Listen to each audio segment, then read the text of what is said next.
ടെസ്ലയുടെ മുതലാളി Elon Musk. ഒരു ഉദാഹരണം, അയാളെപ്പറ്റി ഒരു ആത്മകഥ എഴുതാൻ തുനിഞ്ഞു അമേരിക്കയിലുള്ള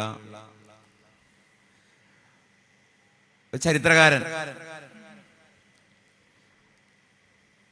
അപ്പൊ ആൾക്കാർ ചോദിച്ചു, ഇലോൺ മസ്ക് മരിച്ചിട്ടില്ലല്ലോ, നിങ്ങൾ ഇപ്പോഴേ എന്തിനാണ് അദ്ദേഹത്തിന്റെ ചരിത്രം എഴുതുന്നത്? അതിന് അദ്ദേഹം കൊടുത്ത മറുപടി, ഭൂമിയിലെ ഒരു സാധാരണക്കാരനായ മനുഷ്യനല്ല ഇദ്ദേഹം.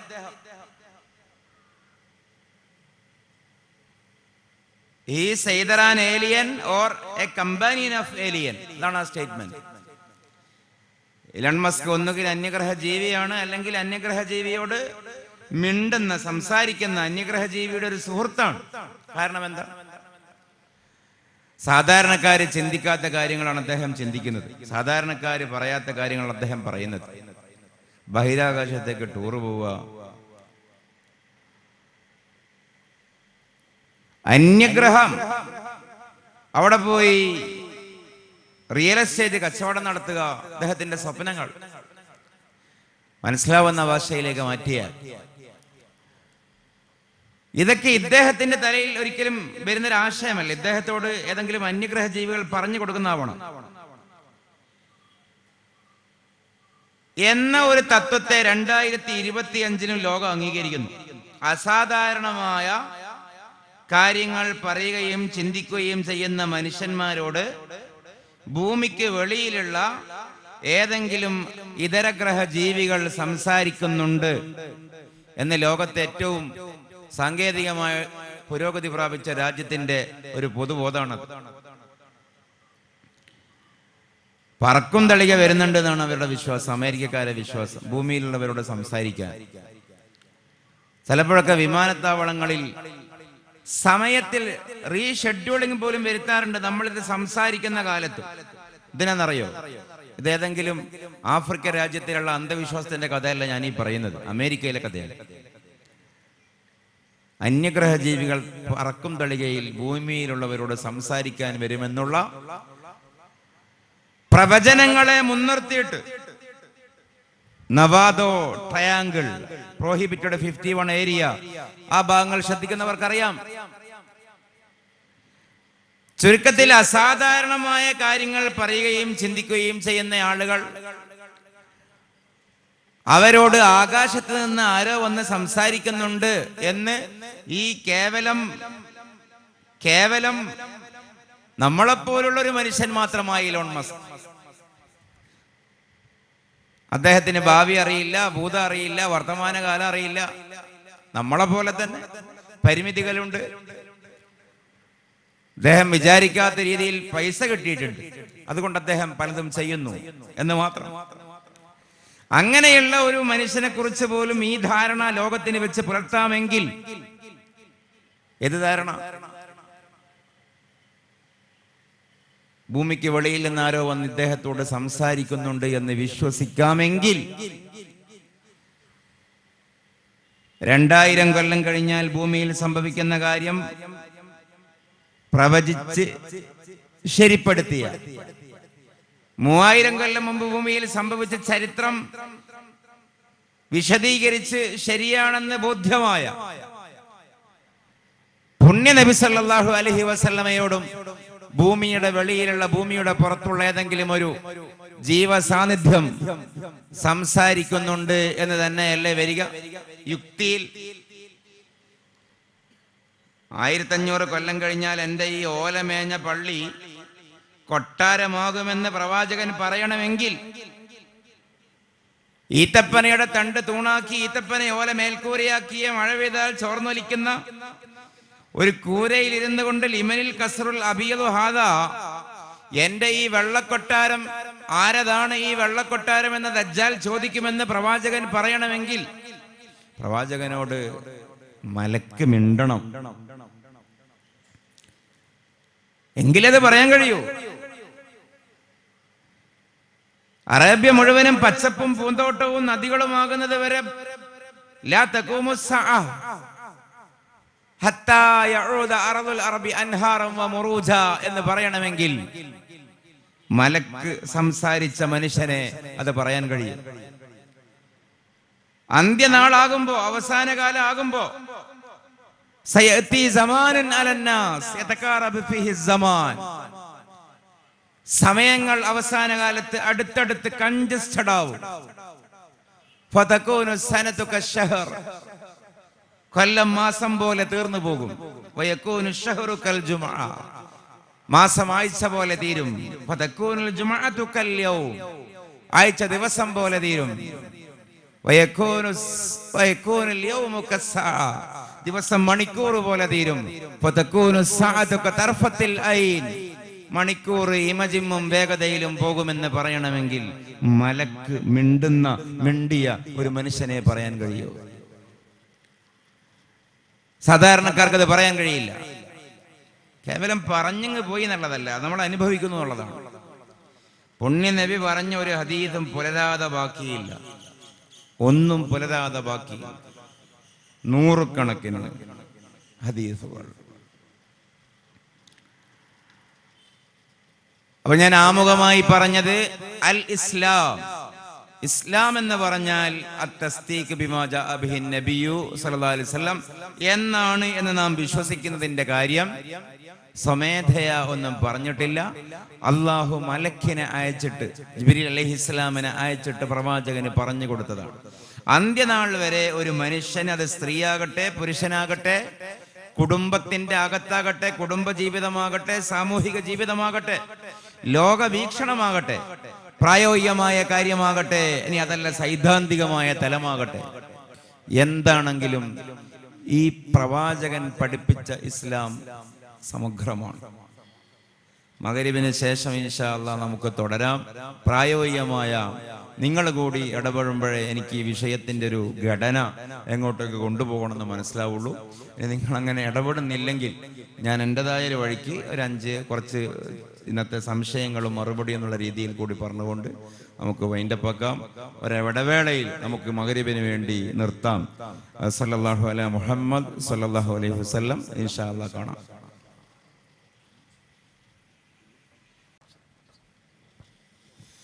അസ്സലാമു അലൈക്കും വറഹ്മത്തുള്ളാഹി വബറകാതുഹു. അഊദു ബില്ലാഹി മിനശ് ശൈത്വാനിർ റജീം. ബിസ്മില്ലാഹിർ റഹ്മാനിർ റഹീം. അൽഹംദുലില്ലാഹി റബ്ബിൽ ആലമീൻ. നഹ്മദുല്ലാഹി വനസ്തഈനു വനസല്ലി അലാ ഹബീബിഹിൽ മുസ്തഫ വഅലിഹി വഅസ്ഹാബിഹി ശറഫ മാ ബഅദ്. പ്രിയപ്പെട്ടവരെ, നമ്മൾ ധാരാളം സഹോദര സഹോദരിമാർ ഇവിടെ ഉണ്ട്. ഇതൊരു കേവലം ഒരു പ്രസംഗം, ഒരു ചോദ്യോത്തരം അല്ലെങ്കിൽ ഒരു പൊതുപരിപാടി. അതിനപ്പുറം ഇതിന് ശക്തമായൊരു ആത്മീകമായൊരു ഉദ്ദേശമുണ്ട്. നമ്മുടെ ഈമാൻ നമുക്ക് വർദ്ധിക്കണം. ഇവിടെ വന്ന് ഈ പരിപാടിയിൽ സംബന്ധിക്കാൻ വരുമ്പോൾ നമ്മുടെ മനസ്സിലുണ്ടായിരുന്ന തഖ്വയും ഈമാനും അള്ളാഹുവിനുള്ള പ്രതീക്ഷയും അള്ളാഹുവിനോടുള്ള ഇഷ്ടവും ദീനിനോടുള്ള പ്രതിബദ്ധതയും അള്ളാഹ് എന്ന് പറയുമ്പോഴുണ്ടാവുന്ന ഒരു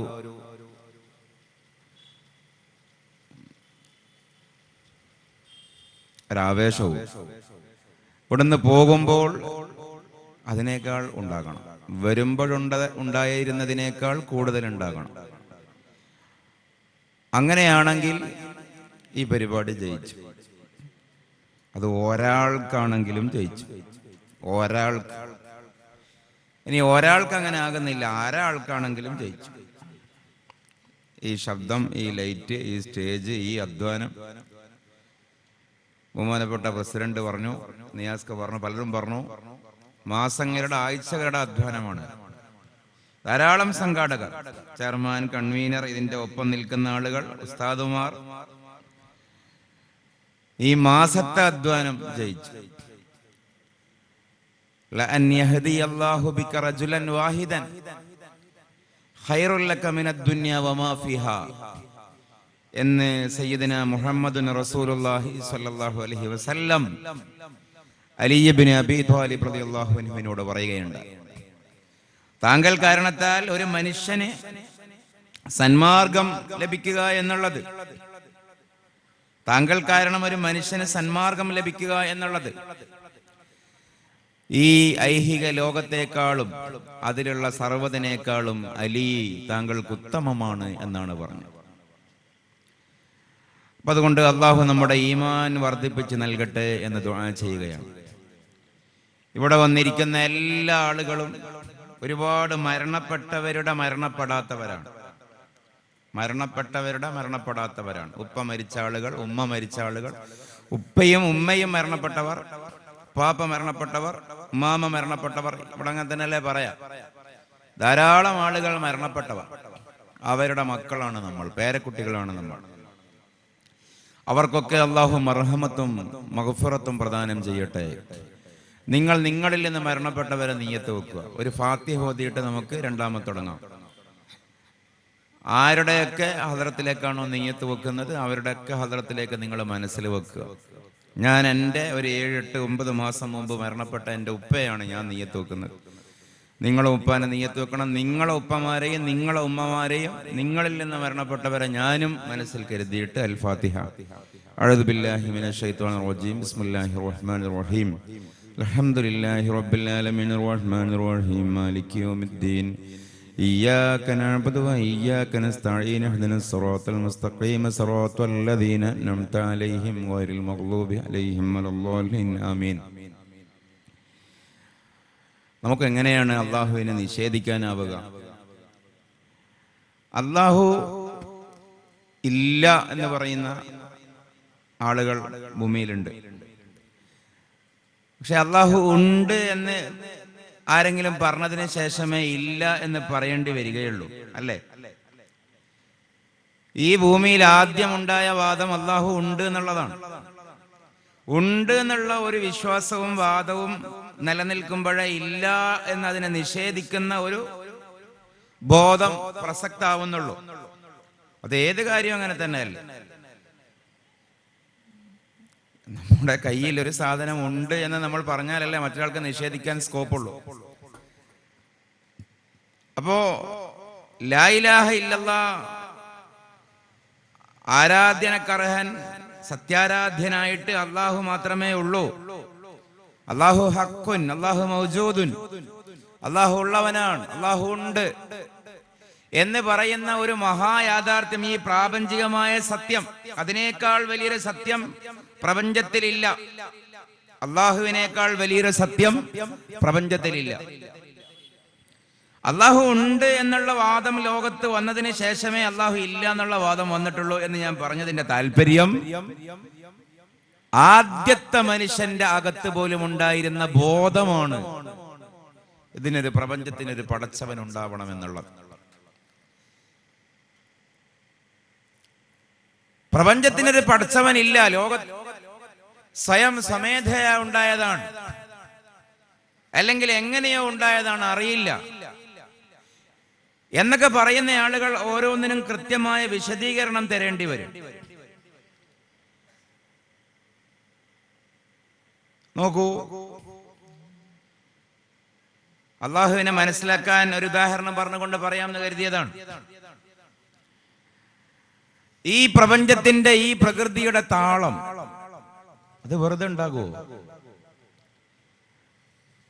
നിലവിൽ നമ്മുടെ ഈ പരിസ്ഥിതി മാത്രം ആലോചിച്ചു. സൂര്യൻ നിലവിലുള്ളതിനേക്കാളും കൂടി കുറച്ച് പൊക്കം എന്ന് പറഞ്ഞാൽ അകലം കൂടുതലായിരുന്നുവെങ്കിൽ ഇവിടെ പഠിക്കുന്ന കുട്ടികളിൽ എന്ത് സംഭവിക്കും?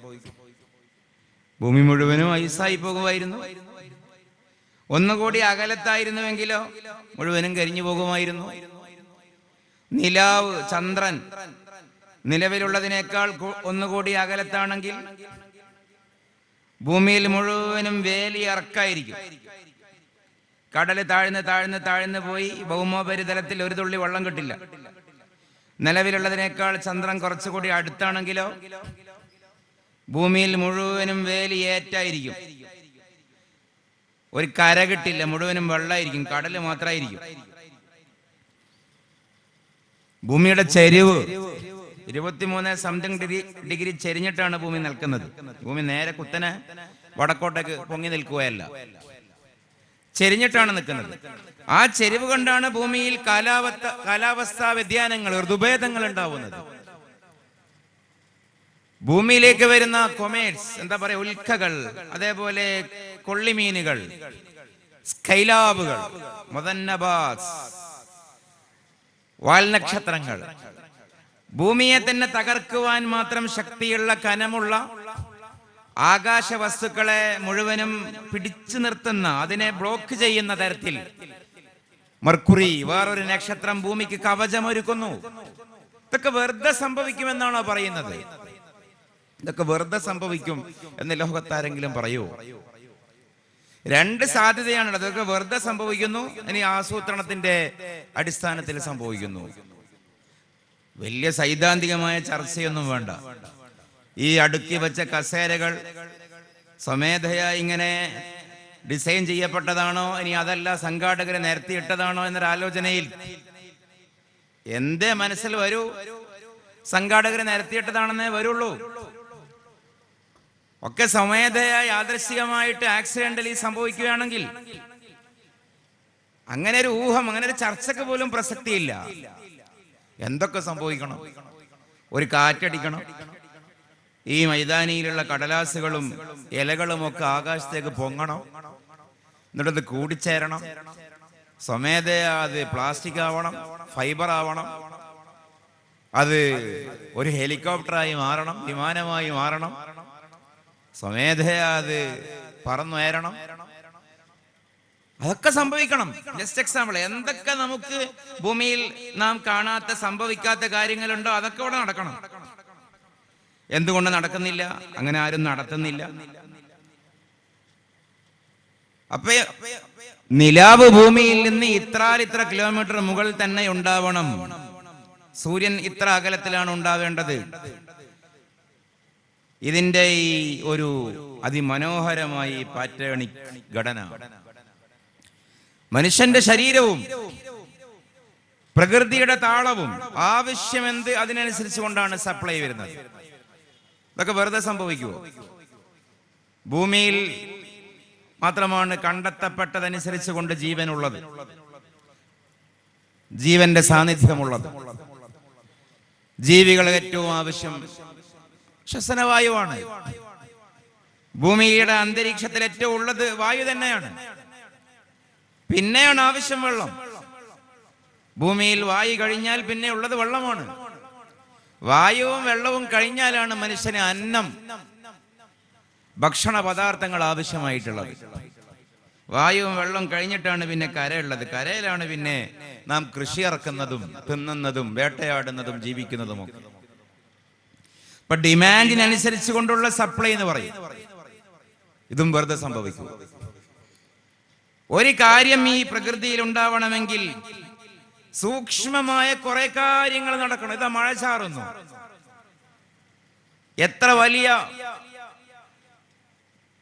പ്രോസസ്സുകൾക്ക് ശേഷമാണ് ഈ ജലതുള്ളികൾ താഴേക്ക് പതിക്കുന്നത്. കടല് പരക്കണം, വെയിൽ ഉദിക്കണം, കടല് തിളക്കണം, വെള്ളം ബാഷ്പീകരിക്കപ്പെട്ട് വാതകമായി മുകളിലേക്ക് പോകണം, അത് മുകളിൽ തമ്പടിച്ച് നിൽക്കണം, അതിനെ കാറ്റ് വന്ന് അളക്കണം. അങ്ങനെയൊക്കെ ആകുമ്പോഴേ ഇതിവിടെ മഴ പെയ്യും. ഇനി അത് ഓരോ നാട്ടിലും ഓരോ കാലാവസ്ഥയിലുമുള്ള വ്യത്യാസങ്ങൾ ഓരോന്നോരോന്ന് പറയുകയല്ല. മനുഷ്യന്റെ ശരീരം,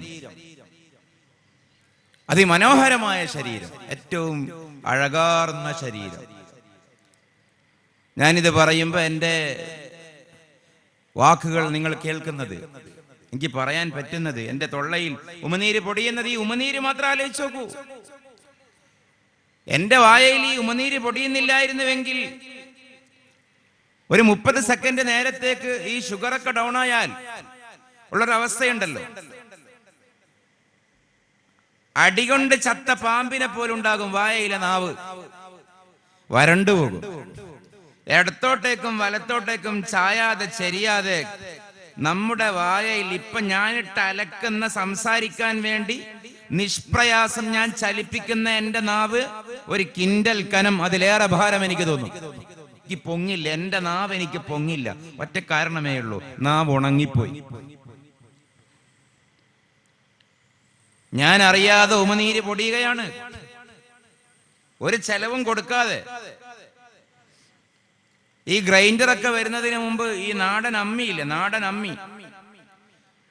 അമ്മിയിൽ അമ്മിയും അമ്മിക്കുട്ടിയും നമ്മുടെ പഴയ തലമുറ ഉമ്മാമ്മമാരൊക്കെ അരക്കുമ്പോ ആ മാവിലേക്ക് ഇങ്ങനെ കിണ്ണത്തിൽ നിന്ന് ഈ അമ്മിയുടെ അരികെ, സാധാരണക്കാർക്ക് മനസ്സിലാവാൻ ഉദാഹരണം പറയുക, കൈ കിണ്ണത്തിൽ മുക്കിയിട്ട് ഇങ്ങനെ കുടയല്ലോ, വെള്ളം കുടയല്ലോ, ഇതിനാണത്, ഇത് അരയാൻ.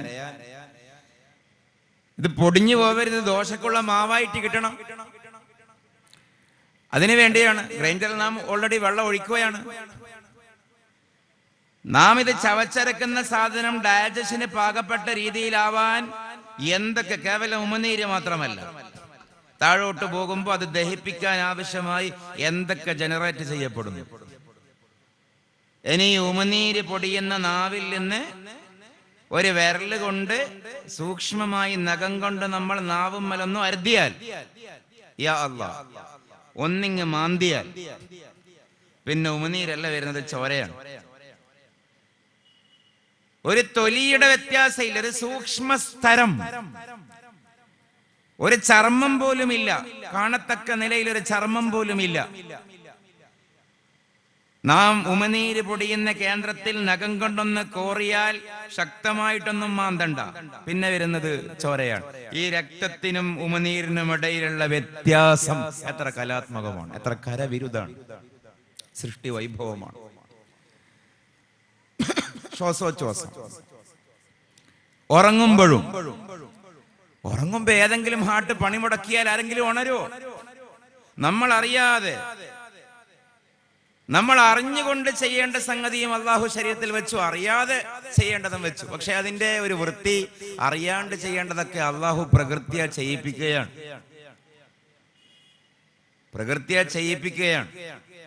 അതുകൊണ്ടാണ് ഉറങ്ങുമ്പോ മരിക്കും, ഉറക്കം മരണത്തിന്റെ സഹോദരനാണ്. പക്ഷേ സ്വാഭാവികമായി എഴുന്നേറ്റ് വരുന്ന ആളാണെങ്കിൽ ഉറങ്ങുമ്പോ ആരാ ശ്വാസം കഴിപ്പിച്ചത്? നമ്മളാണോ? ആര് കഴിപ്പിച്ചു? അത് മാത്രം ആലോചിക്കുക.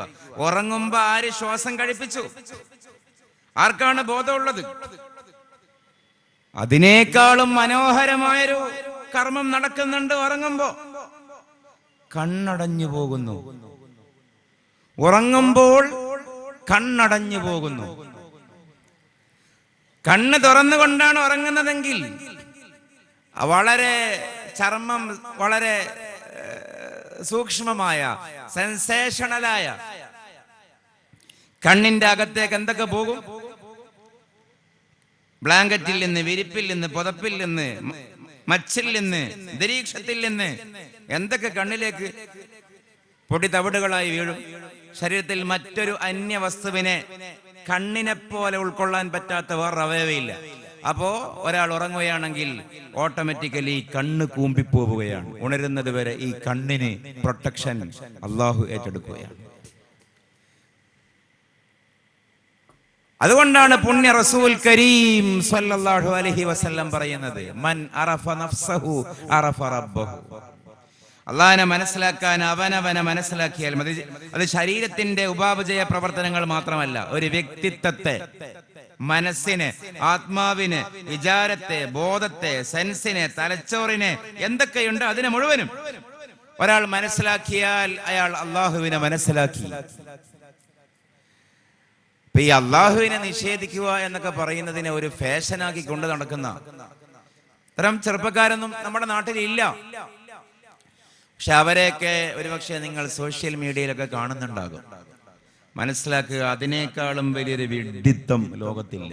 നമ്മൾ അവരോട് സംസാരിക്കുന്നവരാണ്. അവർക്കിതിനൊന്നും കൃത്യമായൊരു വിശദീകരണമൊന്നുമില്ല. പിന്നെ അവര് ഒരു പറഞ്ഞത് പാട്ടാക്കി പുതിയതൊന്നും പഠിക്കില്ല, പഴയതൊന്നും മറക്കില്ല എന്ന് പറയുന്ന ഒരു പോളിസിയാണല്ലോ. അതിങ്ങനെ പറഞ്ഞത് തന്നെ പറഞ്ഞുകൊണ്ടിരിക്കുന്നേ ഉള്ളൂ. ഭൂമിയിൽ നാം തെരഞ്ഞെടുക്കപ്പെട്ടവരാണ്. 800ഓളം കോടി മനുഷ്യരിൽ ആരൊക്കെ ലാ ഇലാഹ ഇല്ലല്ലാഹ് മുഹമ്മദുർ റസൂലുള്ളാഹ് സ്വല്ലല്ലാഹു അലൈഹി വസല്ലം എന്ന് വിശ്വസിക്കുന്നുണ്ടോ അവർ തെരഞ്ഞെടുക്കപ്പെട്ടവരാണ്. അപ്പോ ഒരു സംശയം ഉണ്ടാകാം. എനിക്കൊക്കെ അത് ആദ്യം വളരെ ശക്തമായിട്ടുണ്ടായിരുന്നു. എന്താ, ഇത്രയും വലിയ പ്രപഞ്ചത്തിന്റെ വലിപ്പമൊന്നും നമ്മുടെ തലച്ചോറിൽ ഉൾക്കൊള്ളാൻ പറ്റുന്നതല്ല.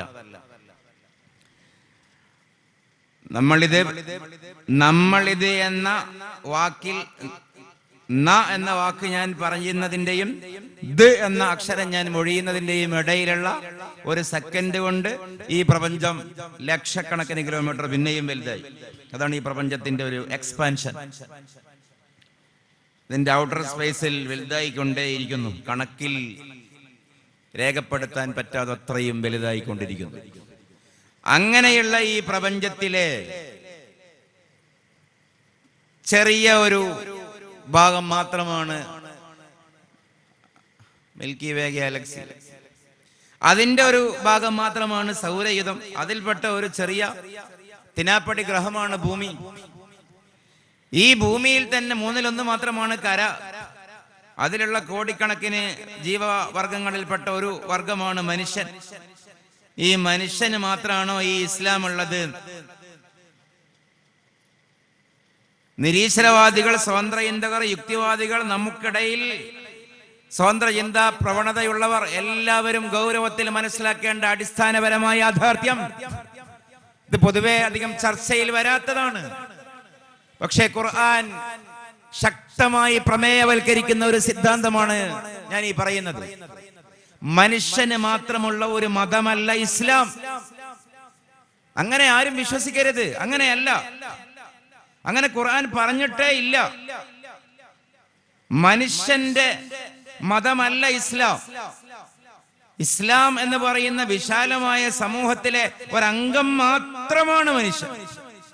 നിങ്ങൾക്ക് അതിശയോക്തി തോന്നും, ഈ മൈക്കിന്റെ മതം ഇസ്ലാമാണ്, ഈ തെങ്ങിന്റെ, ഈ കവുങ്ങിന്റെ, ഈ പ്ലാവിന്റെ, ഈ മാവിന്റെ, ഈ ലതയുടെ, കതിരിന്റെ, തരുവിന്റെ, താരത്തിന്റെ, പൂവിന്റെ, എല്ലാത്തിന്റെയും മതം ഇസ്ലാമാണ്. അങ്ങനെ പറഞ്ഞാൽ എന്താ? അങ്ങനെ പറഞ്ഞാൽ അള്ളാഹു അല്ലാത്തത് എന്തൊക്കെയുണ്ടോ, ഗൗരവത്തിൽ ആലോചിക്കണം, അള്ളാഹു അല്ലാത്ത എന്തൊക്കെയുണ്ടോ അതിന്റെ പേരാണ് പ്രപഞ്ചം. ആ പ്രപഞ്ചത്തിന്റെ താളത്തിന്റെ പേരാണ് ഇസ്ലാം.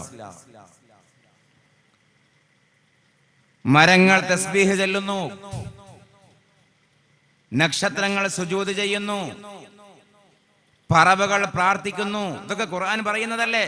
നമ്മൾ എന്തിനാണ് ഇസ്ലാമിനെ മനസ്സിലാക്കിയെടുത്താണ് പ്രശ്നം. യുസബ്ബിഹു ലില്ലാഹി മാ ഫിസ് സമാവാതി വമാ ഫിൽ അർള്, സബ്ബഹ ലില്ലാഹി മാ ഫിസ് സമാവാതി വമാ ഫിൽ അർള്. ഖുർആനിൽ എത്രയോ സമാനമായ വചനങ്ങളുണ്ട്. ആകാശഭൂമികളിലുള്ള, വാനഭുവനങ്ങളിലുള്ള, സൂക്ഷ്മവും സ്ഥൂലവുമായിട്ടുള്ള, വലുതും ചെറുതുമായ എല്ലാ വസ്തുക്കളും, ജീവനുള്ളതും ജീവനില്ലാത്തതുമായ സകലതും അള്ളാഹുവിനെ തസ്ബീഹ് ചെയ്തുകൊണ്ടിരിക്കുന്നു. ഈ മരപ്പന്ത് ചെയ്യുന്നത് ഇസ്ലാമിന്റെ കാഴ്ചപ്പാടിൽ, ഈ തെങ്ങ്, എന്റെ മുമ്പിലുള്ള ഈ തെങ്ങിന്റെ ജോലി ഇപ്പൊ എന്താണ്? യുസബ്ബിഹു ലില്ലാഹി മാ ഫിസ് സമാവാതി വമാ ഫിൽ അർള്. അത് തസ്ബീഹിലാണ്. കുല്ലുൻ ഖദ് അലിമ സ്വലാത്തഹു വ തസ്ബീഹഹു. എല്ലാം അതിന് മുമ്പ് പറഞ്ഞ വാക്ക് വത്തൈറു സ്വാഫാത്തി, പക്ഷങ്ങൾ ഉയർത്തി പ്രകൃതിയിലൂടെ പാറുന്ന പറവകൾ. ഖുല്ലുൻ, പറവകളും പറവകളല്ലാത്തതുമായ സർവ്വതും, ചരാചര പ്രപഞ്ചത്തിലെ സകലതും, ഖദ് അലിമ സ്വലാത്തഹു, അതിന് അതിൻ്റെതായ ഒരു നമസ്കാരമുണ്ട്. വതസ്ബീഹഹു, അതിൻ്റെതായ ഒരു ദൈവിക സങ്കീർത്തനമുണ്ട്. ഇപ്പൊ മനുഷ്യന്റെ മതമാണ് ഇസ്ലാം എന്നുള്ള കാഴ്ചപ്പാട് കൊണ്ടാണ് കുറെ സംശയങ്ങൾ ഉണ്ടാവുന്നത്. മനുഷ്യൻ തലമറക്കുന്നുണ്ടോ, തലമറക്കുന്നില്ലേ? വലത് കാലാണോ മുന്തിക്കുന്നത്, ഇടത് കാലാണോ മുന്തിക്കുന്നത്? ഇതൊക്കെ നോക്കലാണോ ഈ അള്ളാഹുവിന്റെ ജോലി? ചിലപ്പോഴൊക്കെ ചിലയിടങ്ങളിൽ നിന്ന് കുട്ടികൾ ചോദിക്കാറുണ്ട്. അപ്പൊ അവര് വിചാരിച്ചേക്കുന്നത് മനുഷ്യന്മാരുടെ മാത്രം കസ്റ്റോഡിയനാണ് അള്ളാഹു എന്നുള്ളതാണ്. ഒരിക്കലുമല്ല, ഒരിക്കലുമല്ല, ഒരിക്കലുമല്ല. പ്രപഞ്ചത്തിന്റെ കസ്റ്റോഡിയനാണ്. ഇപ്പോഴും നാം മഗ്‌രിബ് കഴിഞ്ഞിട്ടാണ് വരുന്നത്. ഒരു ദിവസം 17 തവണ പാരായണം ചെയ്യൽ നിർബന്ധമായ, അല്ലേ? 17 റക്അത്ത് വാജിബാണ്. മസ്ബൂക്ക് അല്ലാത്തയാൾ 17 തവണ പാരായണം ചെയ്യൽ നിർബന്ധമായ സൂറത്താണ് ഉമ്മുൽ കിതാബായ വിശുദ്ധ ഖുർആന്റെ മാതാവായ സൂറത്തുൽ ഫാത്തിഹ. സൂറത്തുൽ ഫാത്തിഹ എങ്ങനെയാണ് ആരംഭിക്കുന്നത്? ബിസ്മില്ലാഹിർ റഹ്മാനിർ റഹീം. പിന്നെ പറയുകയാണ് അൽഹംദുലില്ലാഹി, സർവസ്തുതിയും അല്ലാഹുവിനാണ്. എങ്ങനെയുള്ള ആരായ അല്ലാഹു? റബ്ബിൽ ആലമീൻ, സർവപ്രപഞ്ചങ്ങളുടെയും രക്ഷിതാവായ. ഏതാണ് ഈ സർവപ്രപഞ്ചങ്ങൾ? മൾട്ടിവേഴ്സ് ആകാം. നമ്മൾ പറയും തൊഴിലാളികളുടെ പ്രപഞ്ചം, മുതലാളിമാരുടെ പ്രപഞ്ചം, കുട്ടികളുടെ പ്രപഞ്ചം, കലാകാരന്മാരുടെ പ്രപഞ്ചം, സാഹിത്യകാരന്മാരുടെ പ്രപഞ്ചം, പണ്ഡിതന്മാരുടെ പ്രപഞ്ചം, രാഷ്ട്രീയക്കാരുടെ പ്രപഞ്ചം. മനുഷ്യർക്കിടയിൽ കുറെ പ്രപഞ്ചങ്ങളുണ്ട്.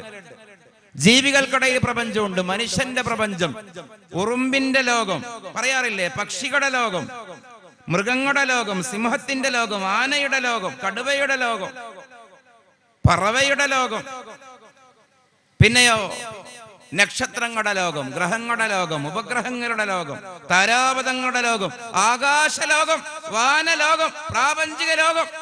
ഇതൊക്കെ പെട്ടു ആലമീൻ. അതിന്റെയൊക്കെ റബ്ബാണ് അല്ലാഹു.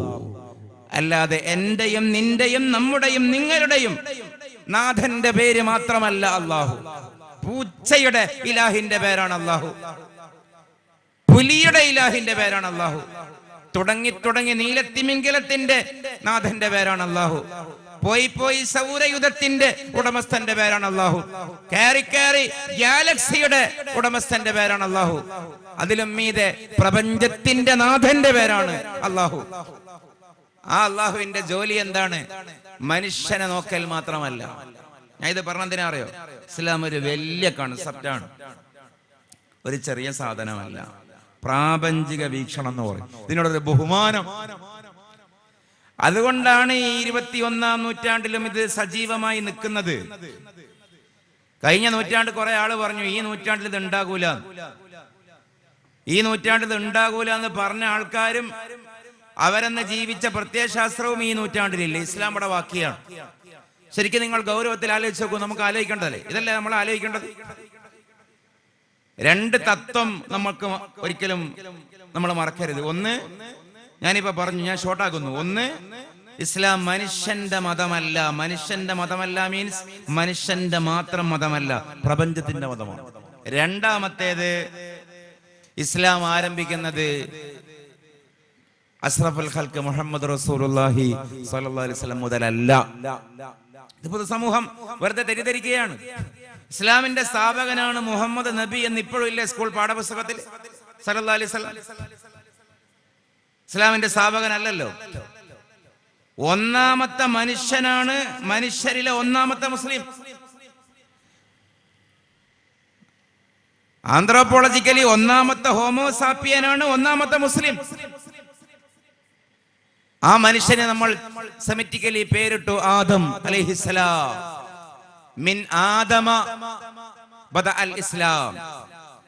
ആദം മുതലാണ് മനുഷ്യനിലുള്ള ഇസ്ലാം ആരംഭിച്ചത്. നബി സല്ലല്ലാഹു അലൈഹി വസല്ലം മുതലല്ല. ആ പ്രവാചക പരമ്പരയുടെ സമ്പൂർത്തീകരണമാണ് റസൂൽ കരീം സല്ലല്ലാഹു അലൈഹി വസല്ലം. അപ്പൊ പ്രപഞ്ചത്തിന്റെ മതം ഒന്നാമത്തെ മനുഷ്യൻ മുതലുള്ള വിശ്വാസം. പക്ഷെ ഇന്നും കുറെ ആളുകൾക്ക് ഇത് ഇഷ്ടമില്ല. അതൊരു സത്യമാണ്. പക്ഷെ ഈ ഇഷ്ടക്കേട് ആർക്കിടയിൽ മാത്രമാണ്? കുഫർ എന്ന് പറയുന്ന, നൺ ഇസ്ലാം എന്ന് പറയുന്ന ടെൻഡൻസി മനുഷ്യർക്കിടയിലും,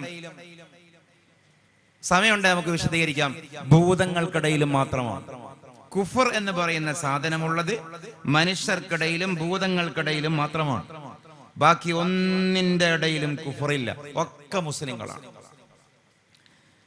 ഇത് ഖുർആനാണ് ഞാൻ ഈ പറയുന്നത് അല്ലേ.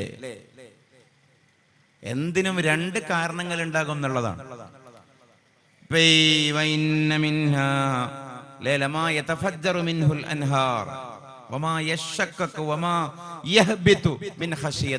പാറകളെ കുറിച്ച് വിശുദ്ധ ഖുർആൻ പറഞ്ഞല്ലോ.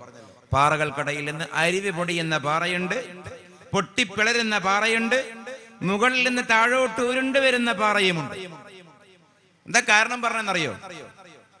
സ്കൂളിൽ ഭൗതികമായി അതിനൊരു ന്യായം ഉണ്ടാകും, കാരണം ഉണ്ടാകും. Where there is an action, there will be equal and just opposite reaction.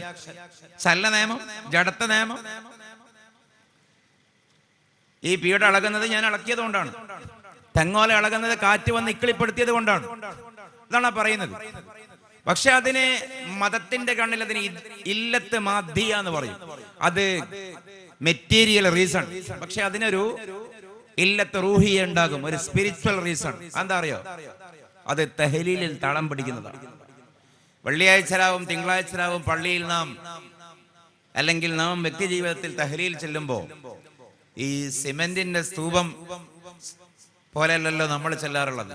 കുറച്ചൊക്കെ ചെല്ലിയാൽ ലാ ഇലാഹ ഇല്ലല്ലാഹ് ഇല്ലല്ലാഹ് ഇല്ലല്ലാഹ് ഇല്ലല്ലാഹ് ലയം താളം രാഗത്തിൽ വരും, ആടും ഇളകും എന്ന് പറഞ്ഞതുപോലെ ഈ പ്രപഞ്ചത്തിന്റെ പ്രകൃതിയുടെ താളവും ലയവും രാഗവുമാണ്. തസ്ബീഹിലുള്ള താളവും ലയവും രാഗവുമാണ് പ്രകൃതി പ്രതിഭാസങ്ങൾ എന്ന് ഹുജ്ജത്തുൽ ബാലിഗയിൽ ഷാ വലിയുല്ലാഹി ദഹ്ലവി പറയുന്നത്. വിശുദ്ധ ഖുർആൻ അത് സൂചിപ്പിക്കുന്നത് കൊണ്ടാണ്. വിശുദ്ധ ഖുർആൻ പറഞ്ഞു, ഈ പാറയിൽ നിന്ന് അരുവി പൊടിയുന്നത് ലമാ യതഫജ്ജറു വമാ യശഖഖു, പൊട്ടിപ്പിളരുന്നത്, വമാ യഹ്ബിതു, വേറെ പാറകൾ മുകളിലും താഴോട്ട് ഉരുണ്ട് വീഴുന്നു. കാരണം പറയുന്നു മിൻ ഖശ്യത്തില്ലാഹി, ആ പാറകൾ അല്ലാഹുവിനെ ഭയന്നതിനാൽ. ഇത് വിശ്വസിക്കുന്നവന്റെ പേരാണ് മുസ്ലിം. ഇത് ഖുർആനാണ്. പാറയിൽ നിന്ന് അരുവി പൊടിഞ്ഞത്, പാറ പിളർന്നത്, പാറ ഉരുണ്ട് വീഴുന്നത്. ചില ആളുകൾക്ക് ഒരു ആർഗ്യുമെന്റ് ഉണ്ടാകും, ഈ ഉസ്താക്കന്മാരും പുരോഹിതന്മാരും പറയുന്നത് നമ്മൾ തള്ളും. ഫിഖ് ഒന്ന് പോടപ്പാ, ആ ഇന്നത്തെ കാലത്ത് വേണ്ട. പറഞ്ഞ് ഹദീസും അത് റസൂല് പറഞ്ഞതല്ലേ. ലാസ്റ്റ് ബാക്കിയാവുന്ന ഒരു സാധനമുണ്ട്, ഖുർആൻ. ഖുർആനിലുണ്ടോ? ഓക്കെ, എങ്കിൽ ഇത് ഖുർആനിലുള്ളതാണ്. പാറ പൊട്ടുന്നത്, പാറ പിളരുന്നത്, പാറയിൽ നിന്ന് ഉറവ പൊടിയുന്നത്, പാറ ഉരുളുന്നത്, കാറ്റടിക്കുന്നത്, തെങ്ങ് ഇളകുന്നത്, മിൻ ഖശ്യത്തില്ലാ, അത് ദൈവപ്രോക്തങ്ങളായിട്ടുള്ള ദൈവിക സങ്കീർത്തനത്തിന്റെ ഭാഗമായിട്ടുള്ള അള്ളാഹുവിനെ വിധേയപ്പെടുന്നതിന്റെ ഭക്തിയുടെ വഴിയാലുള്ള അതിന്റെ പ്രതീകാത്മകമായിട്ടുള്ള അനുരണനങ്ങളാണ് എന്ന് വിശുദ്ധ ഖുർആൻ. ഞാൻ സമയമെടുത്ത് പറഞ്ഞെന്താ വെച്ചാൽ എന്താണ് ഇസ്ലാം എന്ന് മനസ്സിലാവാനാണ്. ഇസ്ലാം പ്രപഞ്ചത്തിന്റെ താളമാണ്. ഒന്നാമത്തെ മനുഷ്യന്റെ മുതലുള്ള മനുഷ്യർക്കിടയിലുള്ള വിശ്വാസവും പ്രപഞ്ച വീക്ഷണവുമാണ്. 2, ഇതിനെ എങ്ങനെ മനസ്സിലാക്കണമെന്ന് ചോദിച്ചാൽ അത് എന്റെ യുക്തിയല്ല, നിങ്ങളുടെ യുക്തിയല്ല, മാലോകര യുക്തിയല്ല. അത് അത്തസ്ദീഖ് ബിമാ ജാഅ ബിഹിൻ നബിയ്യു സ്വല്ലല്ലാഹു അലൈഹി വസല്ലം. മഗ്‌രിബിന്റെ മുമ്പ് നമ്മൾ പറഞ്ഞു, റസൂലുള്ളാഹിന്റെ വർത്തമാനമാണ് ഇസ്ലാമിന്റെ പ്രമാണം. അങ്ങനെ നമ്മൾ ഇസ്ലാം മനസ്സിലാക്കിയാൽ കുറെ വിശാലമായി പറയേണ്ടി വരും. ഞാൻ ചോദിക്കട്ടെ, ഇപ്പോ ഇസ്ലാം വിമർശിക്കുന്ന, നേരത്തെ ഇവിടെ ഉസ്താദ് ഒരു കാര്യം പറഞ്ഞല്ലോ, എക്സ് മുസ്ലിങ്ങൾ.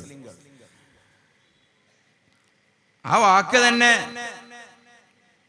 ലോകത്തേറ്റവും നിരർത്ഥകമായൊരു വാക്കാണ്, നിരർത്ഥകമായൊരു പ്രയോഗമാണ്. ഇസ്ലാമിനോട് യോജിപ്പില്ലാത്തതിന്റെ പേരിലും ഇസ്ലാം ഒരു ചീത്ത വിശ്വാസമായതിന്റെയും പേരിലാണല്ലോ അവര് ഈ മതം വിട്ടത്. പിന്നെ എന്തിനാണ് അവർ എക്സ് എന്നുള്ളൊരു വാല് വെക്കുന്നത്? എനിക്ക് മനസ്സിലായില്ല. ഇപ്പൊ എക്സ് MLA എന്ന് പറയും. എന്തുകൊണ്ടാ? MLA ആയിരുന്ന ആൾക്ക് പിന്നീട് സങ്കടമാണ്. 5 കൊല്ലം ഞാൻ MLA ആയിരുന്നു, അതൊരു നല്ല കാലായിരുന്നു, പൊതുജനങ്ങൾക്ക് സേവനം അർപ്പിക്കാൻ പറ്റിയ അവസരങ്ങൾ ഉണ്ടായിരുന്നു. ഇപ്പൊ ഞാൻ ആ പഴയ ആ കാലത്തെ മുൻകാല പ്രാബല്യത്തിൽ ഒരു പുതിയ ഡെസിഗ്നേഷൻ വെച്ച് നടക്കുകയാണ്. നല്ല ഓർമ്മ എക്സ് MLA, എക്സ് MP, അങ്ങനെ എക്സ് മിനിസ്റ്ററും അങ്ങനെ. ഒരു നല്ല കാലം അവസാനിച്ചിട്ട് ആ നല്ല ഓർമ്മയിൽ ജീവിക്കുമ്പോഴാണ് പൊതുവെ നാം അങ്ങനെ ഒരു അഫിക്സും സഫീസും ഒക്കെ വാക്കിന്റെ കൂടെ വെക്കുക. ഇവര് മതം വിട്ടതെന്തിനാ? ഇസ്ലാം മോശമായിട്ട്, മുസ്ലിങ്ങൾ നല്ലവരല്ലാത്തതിനാൽ. എന്നിട്ട് പറയാണ് എക്സ് മുസ്ലിം. അത് തന്നെയാണ് വലിയ വൈരുദ്ധ്യം. ഇസ്ലാം ഒരു മോശം കാര്യമാണെങ്കിൽ, മുസ്ലിം ഒരു മോശം വാക്കാണെങ്കിൽ, എക്സ് എന്ന വാക്ക് അവിടെ പറയരുത്. അതാണ് അതിന്റെ ഭാഷാ നിയമം, അതാണ് അതിന്റെ ഒരു ഉപയോഗ നിയമം. ഏതൊരു ഉസ്താദ് ഉദാഹരിക്കുന്നത് കേട്ടു. ഈ കാഷ്ടത്തെ കുറിച്ച് എക്സ് ബിരിയാണി എന്ന് പറയോ? മുൻ ബിരിയാണിയാണല്ലോ ഇപ്പൊ കാഷ്ടം, മുൻ ജ്യൂസാണല്ലോ ഇപ്പൊ മൂത്രം. അപ്പൊ മൂത്രത്തെ കുറിച്ച് എക്സ് ജ്യൂസ് എന്നാരെങ്കിലും പറയോ? ബിരിയാണിയെ ഉദ്ദേശിച്ചുകൊണ്ട് കാഷ്ടത്തെ കുറിച്ച് എക്സ് ബിരിയാണി എന്നാരെങ്കിലും പറയോ? ഇല്ലല്ലോ. അതേപോലെയാണെങ്കിൽ ഒരു മോശം വസ്തുവാണല്ലോ ഇവരെ വിശ്വാസത്തിൽ ഇസ്ലാം, മുസ്ലിം. പിന്നെ എങ്ങനെയാണ് എക്സ് ഇസ്ലാം എക്സ് മുസ്ലിം എന്ന് പറയാം? അപ്പൊ ഞാൻ ആ ഉസ്താദ് പ്രയോഗം നടത്തിയത് കൊണ്ട് പറഞ്ഞതാണ്. മതം വിട്ടിട്ടും മതത്തിൽ ഒട്ടിപ്പോയ ഒരു കൂട്ടർ എന്ന് പറയാം. അവരും ഏതിനെ കുറിച്ച് തന്നെയാണ് ചർച്ച ചെയ്യുന്നത്?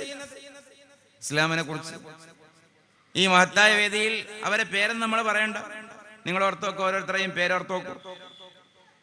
അവരെങ്ങനെ ഒരുപക്ഷെ കഞ്ഞി പോലും കുടിക്കുന്നത് ഇസ്ലാം വിമർശനം നടത്തിയിട്ട്.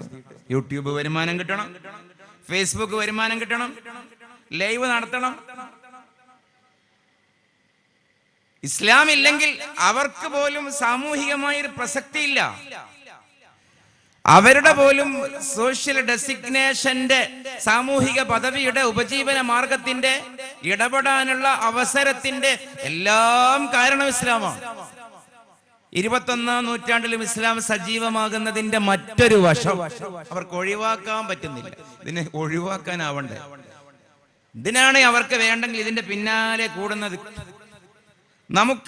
നാം മാന്യരാണ്, നമുക്ക് ആവശ്യമില്ലാത്തതിന്റെ പിന്നാലെ നമ്മൾ പോവാറുണ്ടോ? ലോകത്ത് എന്തൊക്കെ നടക്കുന്നു, എന്തൊക്കെ നമുക്ക് അറിയുന്നതും അറിയാത്തതും, ഇതൊക്കെ നമ്മൾ ചിന്തിച്ച് നടക്കുന്നുണ്ടോ? നമുക്ക് യോജിപ്പില്ലാത്ത ഒരു വിഷയത്തെക്കുറിച്ച് നമ്മൾ നിരന്തരം സംസാരിക്കാറുണ്ടോ, എഴുതാറുണ്ടോ? ഇസ്ലാം വിമർശകരുടെ, മതം വിട്ടവരുടെ, എക്സ് മുസ്ലിംസിന്റെ ഹോബി തന്നെ എന്താ? ഇത് പറയുക, ഇത് കേൾക്കുക. എന്നാൽ ഞാൻ പറയാൻ ഉദ്ദേശിച്ച കാര്യം അതല്ല. ഈ പറയുന്ന ഒരു കക്ഷികളും, ഈ പറയുന്ന ഒരു മതവിമർശകരും ഞാൻ ഈ പറഞ്ഞ ഈ ഇസ്ലാമിന്റെ വിശാലമായ അർത്ഥം മനസ്സിലാക്കിയവരെ അല്ല. നമുക്ക് ഇഷ ഒന്നിച്ച് അവസാനം ഇൻഷാ അല്ലാഹ് നമസ്കരിക്കാം. അതിന്റെ ഇടയിൽ പോണ്ട എന്ന് സൂചിപ്പിക്കുകയാണ്, പോവേണ്ടതില്ല എന്ന്. അവര് പറയുക എന്താ? ചെറിയ ചെറിയ സംഗതികൾ. ഇസ്ലാം സ്ത്രീകളെ അവഗണിക്കുന്നു, സ്ത്രീരഹിതമായ, സ്ത്രീ വിരുദ്ധമായ നിയമങ്ങൾ കൊണ്ട് നടക്കുന്നു, ആധുനികമായ താല്പര്യങ്ങളെ, പ്രവണതകളെ ഇസ്ലാം പ്രോത്സാഹിപ്പിക്കുന്നില്ല. ഇതൊക്കെയാണ് ചെറിയ ചെറിയ കാര്യങ്ങളാണ് പറയുന്നത്. അതിന്റെ വിശദാംശം ഞാൻ ആറ്റിക്കുറിക്ക് ഷോർട്ടാക്കുകയാണ്. ഒരു ഉദാഹരണം, നേരെ മറിച്ചായിരിക്കും യാഥാർത്ഥ്യം. നമ്മളും അത് മനസ്സിലാക്കുന്നതിന് ചിലപ്പോഴൊക്കെ പരാജയപ്പെട്ടു പോയി. ഈ അടുത്ത് ഇതേപോലെ ഒരു ക്ലാസ്സിന് പോയപ്പോ 2-3 സ്ത്രീകൾ എഴുതി തന്ന ഒരു ചോദ്യമായിരുന്നു. പലതിനും അവർക്ക് ഒരുപക്ഷെ സംതൃപ്തമായ വിശദീകരണം കൊടുത്തു. പക്ഷെ 2-3 സ്ത്രീകൾ തന്നൊരു സ്ലിപ്പായിരുന്നു. ഈ അടുത്തൊരു ദിവസമാണ് ഇസ്ലാമിലെ ഇദ്ദ. പൊതുവെ ആ വിഷയം പറയില്ല. എക്സാമ്പിൾ, ഭർത്താവ് മരിച്ചാൽ 4 മാസവും 10 ദിവസവും ഭാര്യ ദീക്ഷാകാലം ആചരിക്കണം. ഗർഭിണിയാണെങ്കിൽ പ്രസവിക്കുന്നത് വരെ. ഇതൊരു കാടൻ നിയമമല്ലേ? റിയലി ആലോചിച്ച് നോക്കൂ, അതിന്റെ മറുവശം ആലോചിച്ച് നോക്കൂ.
പൊതുവെ നമുക്ക്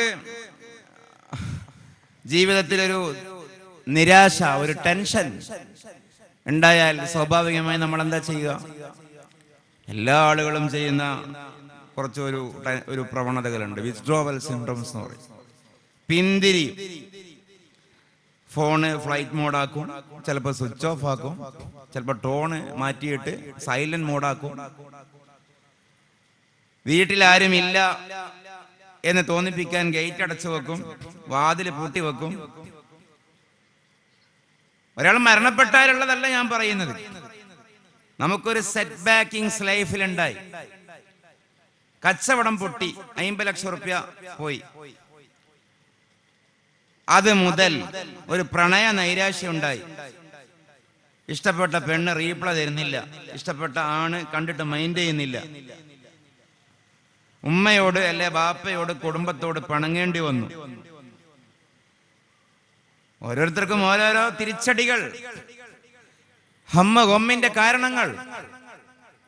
അപ്രതീക്ഷിതമായി പനിയാണെന്ന് മനസ്സിലാക്കിയതാണ്. ചെറിയൊരു വിഷയം, പാരസെറ്റമോൾ കൊണ്ട് മറികടക്കാമെന്ന് വിചാരിച്ചതാണ്. നീണ്ടുപോയി. ഒടുവിൽ അത് ക്യാൻസറാണ് എന്ന് ഡയഗ്നോസ് ചെയ്യപ്പെട്ടു. യാതൊരുവിധ പോറലും പരിക്കുമില്ലാത്ത ഉടലാണ്. അപ്രതീക്ഷിതമായി ശരീരത്തിൽ നീരടിഞ്ഞുകൂടി, ക്രിയാറ്റിൻ കൂടി, ഒടുവിൽ ഡയാലിസിസിലെത്തി. ഇതൊക്കെ നമ്മുടെ ചുറ്റിടങ്ങളിൽ ദിനചര്യ എന്നോണം നടക്കുന്ന സംഗതികളാണ്. എന്ത് ചെയ്യും? അപ്പോ നാം കാണിക്കുന്ന ഒരു ടെൻഡൻസിയാണ് ഈ വിത്ഡ്രോവൽ സിൻഡ്രോം എന്ന് പറഞ്ഞ ആ കാര്യം. പിന്തിരിയൽ പ്രവണത. വർത്താനം പറയാൻ കഴിയല്ല, അഭിമുഖീകരിക്കാൻ മൂടില്ല, ഫോൺ അറ്റൻഡ് ചെയ്യാൻ താല്പര്യമില്ല. ഇത് മനുഷ്യന്റെ മനസ്സിന്റെ ഒരു അവസ്ഥയാണ്. അത്തരം ആളുകൾക്ക് നാം കൊടുക്കുന്ന ഒരു ആനുകൂല്യമാണ് റിലാക്സേഷൻ. അദ്ദേഹത്തിന് സുഖമില്ല, നിങ്ങൾ ഇവിടുന്ന് ബഹളം വെക്കല്ലേ, അവൾക്ക് അത്ര ഓക്കെ അല്ല മെന്റലി, അതുകൊണ്ട് പ്രയാസപ്പെടുത്തല്ല, ഇന്ന് നമ്മളവിടെ പോവണ്ട. നമ്മൾ പോയാൽ അവർ സൽക്കരിക്കേണ്ടി വരും. അവിടെ അത്ര നല്ലൊരു അവസ്ഥയല്ല.